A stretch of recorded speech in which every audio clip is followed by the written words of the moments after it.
Now to the northeast, where most of the states are witnessing a prolonged second wave of the pandemic, with more cases of Delta variant emerging in the region and a slow decline in the number of fresh cases. Several states in the northeast have been forced to either announce fresh lockdown or other stricter measures to control the situation. Ratnadeep Chaudhary reports. The COVID crisis here in the northeast is alarmingly high. For instance, while the all India cases have fallen to a 4-month low, Mizoram has reported a new all-time high of 807 fresh cases, of which significantly 233 cases are that of minors. Tiny and remote, Sikkim's officials are concerned at its prolonged second wave. 99% of the samples sent for genome sequencing recently were the Delta virus strains, while only 20% of the population is fully vaccinated. अहिलेको जुन 23 जुनमा पठाएको genome सिक्वेन्सिङको अब आज मात्रै इमेलद्वारा यो confirm गरिएको छ। यसको विधिवत रिपोर्ट डेल्टा भेरिएन्ट हाम्रो यो जुन पुल गरिएको स्याम्पल थियो 98 वटा स्याम्पललाई हामीले पुल गरेर र्यान्डमली पठाएको थियो। त जेनोम सिक्वेन्सिङमा फेरि उहाँहरूले 97 वटा स्याम्पलमा डेल्टा भेरिएन्ट भनेपछि कन्फर्म भयो। ती प्रिभलेन्ट हाम्रो यसमा रहेछ कम्युनिटीमा भन्ने कुरा बुझ्यौं। It's not only Sikkim but across northeast there is a high prevalence of the Delta variant. And positivity rate is also high in states like Meghalaya, Manipur and Mizoram.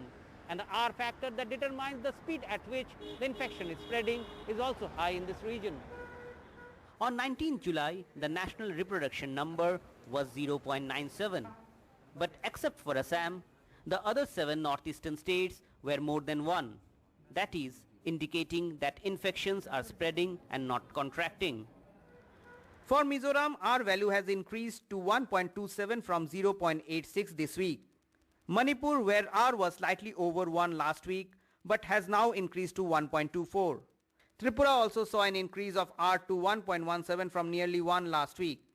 In Arunachal Pradesh, the value was 1.14 last week, but has increased to 1.15. For Sikkim, R increased to 1.20 this week from 0.88.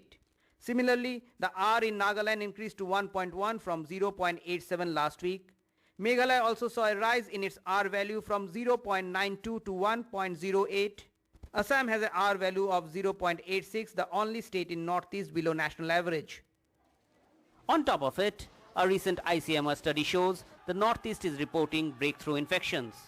In a recent survey of 6,000 SARS-CoV-2 positive, we found 18% were of vaccinated category, 12% after first dose and 6% after second dose. And this Delta is prevalent in Northeast at the moment, and we also do have an instance of mixed infection, that is by both Alpha and Delta variant. Manipur is on a 10-day lockdown since last Sunday.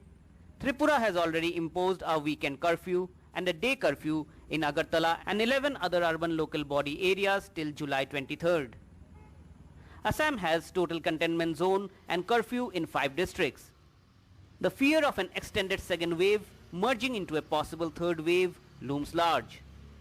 Because of the various interventions which were carried out in the northeastern states, the plateau is not very high. The end of the second wave may merge with the third wave. There was not a high peak unlike the other states of mainland India. The second wave has hit northeast with a lag, but had remained prolonged as compared to the other parts of the country.